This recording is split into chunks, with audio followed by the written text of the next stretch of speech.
Ella's small legs ached with every step, dust caking her bare feet and scratching her throat with every ragged breath. She wiped her dirty face with the back of her hand, smearing tears into the sweat on her cheeks, but it did nothing to stop the quiet sobs that kept breaking free. "Daddy." Her voice came out hoarse, almost a whisper, swallowed by the vast emptiness around her. She had lost count of how long she'd been walking. Hours, maybe more. Time had blurred the moment she realized she was alone, separated from her father when the sudden fierce rain had swept through the camp the day before. What had started as an exciting adventure had turned into something far scarier than she could understand. Now the wild felt endless. Trees stood like silent giants, the air thick with the sharp scent of dry grass and old earth. She thought she heard voices once, distant and faint, but they faded before she could answer. Her throat burned too much to call out again. She staggered over a patch of thorny scrub, the sharp spines pricking her legs, and nearly fell. Catching herself, she squeezed the small wooden giraffe in her hand, the one her father had carved for her on their first day in the bush. She held it tight, the smooth wood warm from her grip, as if it could somehow protect her from the fear rising like a tide inside her chest. And then she heard it. A sound unlike any she had heard before. Heavy, measured. Footfalls pressing into the brittle grass behind her. She froze, breath lodging in her throat. Slowly, too slowly, she turned her head. There, emerging from the tall grass as if conjured by the heat itself, stood a lion. A full-grown male, his mane dark and wild around his head, like a crown made of the savannah. His amber eyes locked onto hers, unblinking, sharp and alive. Ella's heart thundered in her chest so loudly she thought it might burst from her ribs. She couldn't move, couldn't think. Her small fingers tightened painfully around the giraffe as her knees buckled beneath her. She stumbled but didn't fall, caught in the grip of terror so complete it felt like time had stopped. The lion didn't rush at her. He didn't bare his teeth or crouch to pounce.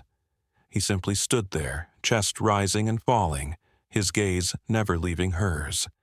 His ears twitched at the sound of her shallow breaths, his nostrils flaring as he took in her scent. Dust, sweat, fear, and something else. Something he seemed to recognize. Ella's lip trembled, tears spilling fresh down her dirt-streaked cheeks. Her tiny chest rose and fell in rapid, panicked bursts. The wilderness stretched wide around them, silent except for her quiet cries and the whispering rustle of the wind through the grass. They stood like that, locked in a terrible, breathless stillness. One child, one lion, and a moment that felt balanced on the razor's edge between life and death. Not far from where the child and the lion faced one another, hidden by the dense brush, Joseph pressed his back against the rough bark of an acacia tree. He could feel his heartbeat pounding in his chest, steady but fast, as if his pulse alone might betray them. His eyes, sharp from years tracking game across this unforgiving land, were fixed on the clearing ahead. Beside him, Lena crouched low, her breath caught between her teeth. Sweat traced slow lines down her brow despite the shade. She had seen lions before, of course. They both had. But never like this. Never with a child so exposed, so heartbreakingly vulnerable. For the last 2 days they had been following this particular lion, studying its movements for research. It had been behaving strangely, roaming further and more restlessly than usual, venturing close to the human edge of the preserve. Now, watching this scene unfold, Lena's fingers hovered near the safety catch of her rifle. "Should I take the shot?" she whispered, her voice tight, barely audible. Joseph shook his head, eyes never leaving the pair. No sudden moves, not yet. His words sounded calm, but inside, a storm churned. He had lived long enough in these lands to know a lion's body language like a second language. This male, he wasn't crouched low, wasn't baring his teeth, wasn't stalking. His posture wasn't that of a predator about to strike. Still, Joseph's fingers curled tightly around the stock of his rifle. He was ready if it came to it. Ready to act, even if he didn't want to. Lena's gaze flicked between the child and the lion, a knot tightening in her chest. She could see Ella's chest heaving with shallow breaths, the way her small hand clutched something tight against her chest. A toy? A charm? It didn't matter. All that mattered was getting her out alive. Joseph's jaw tightened. Doesn't matter now. What matters is keeping her alive. How did she even get here? Lena's whisper was rough with disbelief. Joseph's jaw tightened. Doesn't matter now. What matters is keeping her alive. The wind shifted slightly, carrying the lion's musky scent toward them, and Lena felt her stomach clench.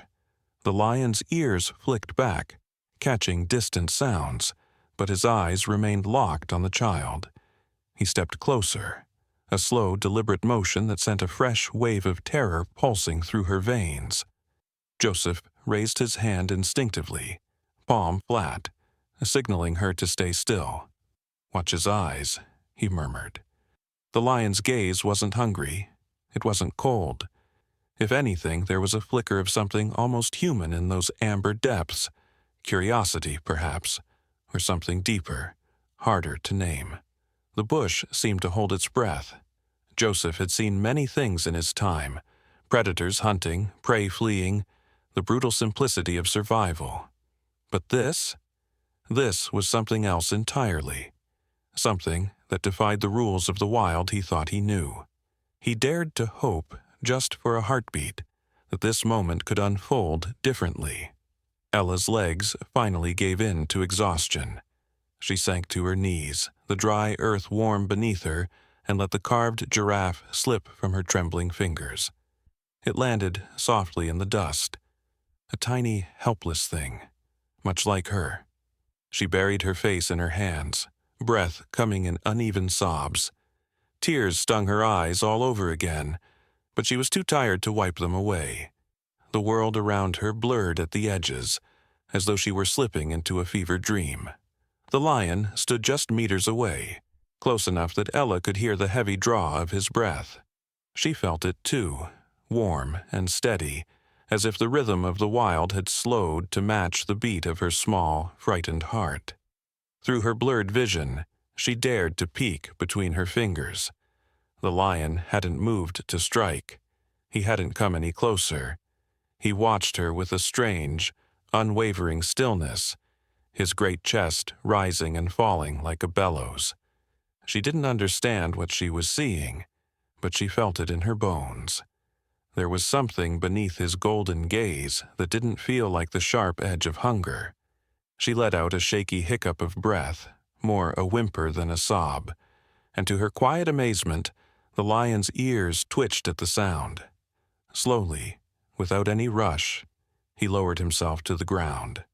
His huge body settled into the dust, forepaws stretched out in front of him, his massive head held high but relaxed. He looked less like a predator now, and more like a guardian of some ancient kingdom carved from muscle and earth. Ella's pulse fluttered in her throat. Her fear didn't vanish.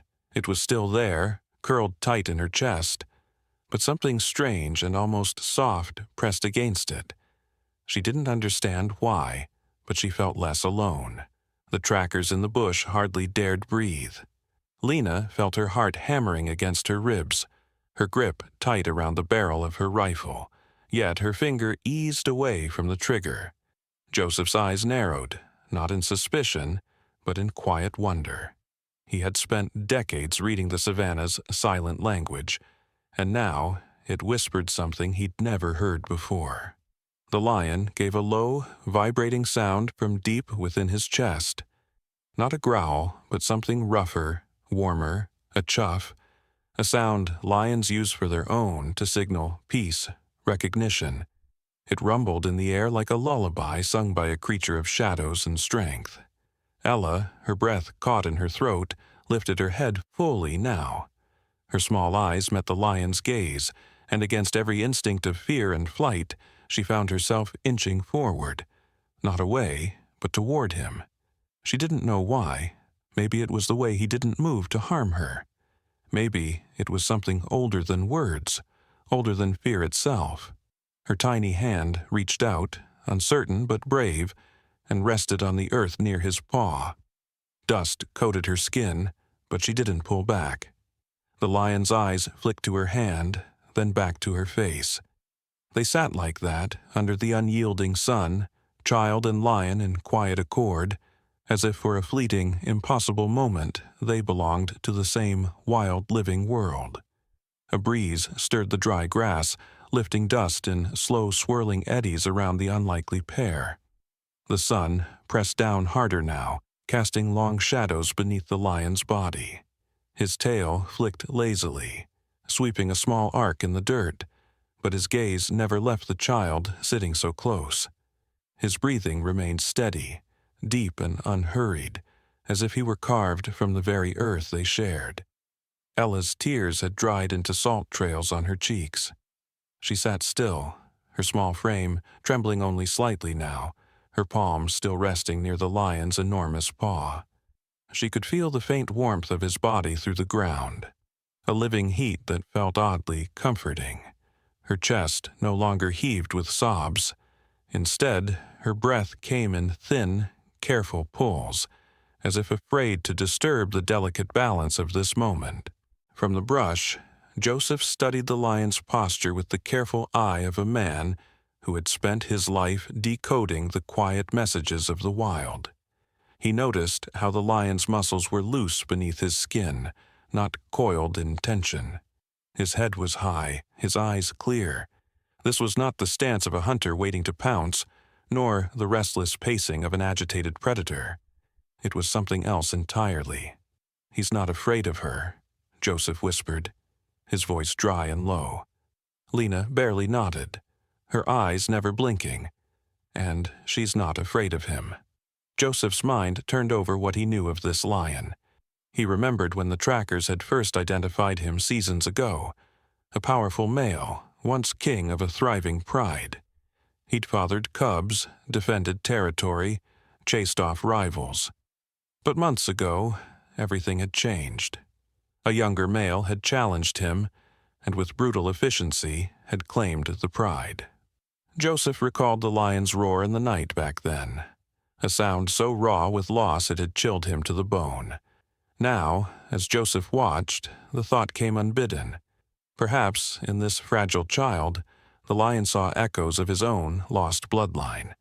Not in reasoned thought, no, the wild didn't think in human terms, but in a way deeper, more instinctual. Recognition of innocence, a spark of life too young to be a threat, too pure to harm. The lion's head dipped slightly and he gave another low chuff, softer this time. Ella's lips parted in a tiny breath, her eyes wide but unafraid. Slowly, with the fragile bravery only children possess, she inched her hand closer until her fingertips brushed against the rough fur at the edge of his paw. Joseph's throat tightened. He could hardly believe what he was seeing, yet he dared not interfere. Time seemed to fold around them, stretching and softening.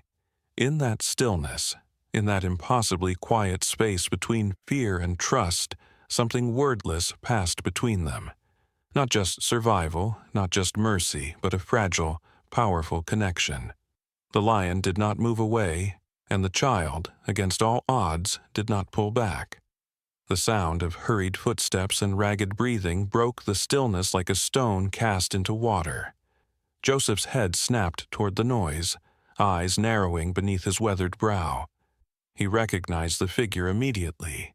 A man stumbling through the brush, covered in dust, clothes torn by the unforgiving thorns of the bush. It was the child's father. Daniel's chest heaved as he caught sight of the scene unfolding in the clearing.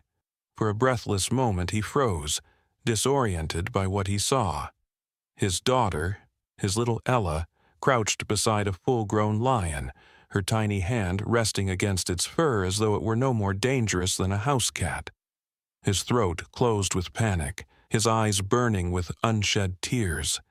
He opened his mouth, ready to cry out, to charge forward, to do anything to pull her away from the predator that could end her life in a heartbeat.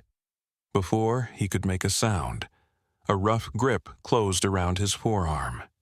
Joseph, steady and calm despite the storm in his chest, met Daniel's wild gaze. "Don't move," Joseph breathed, barely more than a whisper.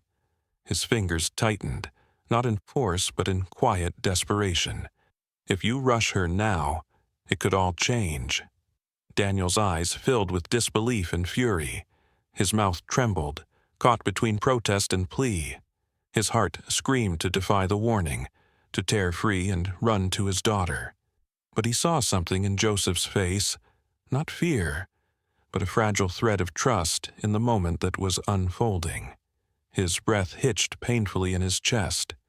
Slowly, reluctantly, Daniel sank to his knees, never taking his eyes off Ella. She had seen him. Her eyes brightened as they locked on his face, her lips parting in a breathless, relieved sound. "Daddy." The word cracked something wide open inside him, but he held still, swallowing down the cry that wanted to burst from his throat. He dared not call her closer, dared not risk alarming the lion. The lion's ears flicked toward the sound of her voice, then toward Daniel's crouched form. His great head turned, and his amber eyes found the father's. For a heartbeat, Daniel thought he felt the weight of those eyes pin him in place, assessing him, measuring him. He expected hostility. Instead, the lion's gaze was heavy with something far stranger, something old and knowing. Then, in a movement that seemed almost deliberate, the lion rose slowly to his feet. Dust shifted beneath his paws, but he made no sound of threat. His eyes lingered on Ella a moment longer, before drifting back to the man who had come for her. Daniel held his breath, heart hammering. The lion took one final, patient step away from the child. And then, with the solemnity of a king relinquishing his charge, he turned toward the open expanse of the savannah, his mane catching the light like molten bronze, and began to walk away, each stride measured, unhurried, as if he had already made peace with the ending of this story. Ella stumbled to her feet the moment the lion began to move away, her legs shaky beneath her but filled with new strength, as if, somehow, the fear had drained out of her like a fever finally breaking. Her eyes stayed fixed on the broad shape of the lion, still disbelieving that he had chosen to leave her unharmed. "Daddy," she called again, her voice tight with tears that now brimmed not from fear, but from sheer relief. Daniel, no longer able to restrain himself, sprang forward. His knees buckled as he scooped Ella into his arms, clutching her so tightly she gasped into his chest. He buried his face in her tangled hair, his whole body trembling beneath the flood of overwhelming emotion crashing through him. She felt real, warm, alive in his embrace. I've got you, baby girl," he choked, his voice cracked and rough with tears. He kissed the top of her dusty head again and again, as if he couldn't convince himself that she was safe unless he felt her against him, breathing, holding on. Ella's small arms tightened around his neck, her face pressed into the hollow of his shoulder. She didn't speak, didn't need to. Her body, soft and clinging, said it all. Joseph exhaled a long, quiet breath he hadn't realized he'd been holding. His eyes never left the lion, who had paused at the edge of the clearing, glancing back over his shoulder just once. For a beat, their eyes met across the space between man and beast. It wasn't the defiance of a predator, nor the cold stare of a killer. If anything, there was a strange solemnity in the lion's gaze, as though he had delivered the child back to her family and was now satisfied to vanish into the wild. And then, lifting his head, the lion opened his mouth and released a deep, resonant roar. It rolled over the savannah, powerful yet strangely mournful, a sound that carried far beyond the clearing. Not a roar of challenge, not a signal to hunt, but something different. A farewell, maybe, or a declaration to the wild that this life had been spared. Ella flinched at the sound, but Daniel only held her closer, his throat thick with something he could not put into words. The lion turned fully then, and with the slow, proud gait of a monarch returning to his realm, he strode into the tall grass. The golden blades swallowed him, and just like that, he was gone, leaving behind only the rippling hush of the savannah and the stunned silence of those who had witnessed the impossible. Daniel, still clutching Ella, whispered softly against her hair, "You're safe now. Safe." But even as he said the words, he couldn't help but glance once more toward the place where the lion had disappeared, wonder and gratitude mingling in his chest, like sunlight breaking through a storm. Days later, the story still rippled through the camp like wind through dry grass. Everyone had heard by now, the trackers, the rangers, even the elders in nearby villages. They spoke in hushed tones, not out of fear, but reverence, as if the savannah itself had delivered them a story too extraordinary to explain fully. Daniel sat beneath the shade of an old fever tree. Ella curled asleep beside him, her head resting on his leg. Her breath was soft, steady, a quiet rhythm that felt like a balm over his frayed nerves. He brushed a strand of dust-streaked hair from her forehead and watched as her face twitched in dreams. Innocent again at last. Joseph and Lena stood nearby, their conversation low but filled with a quiet awe. Joseph shook his head slowly, eyes far away. "I've seen many things," he murmured, "but I have never seen the wild bend like that, never." Lena glanced at Daniel, then at Ella, a small, amazed smile tugging at the corner of her mouth.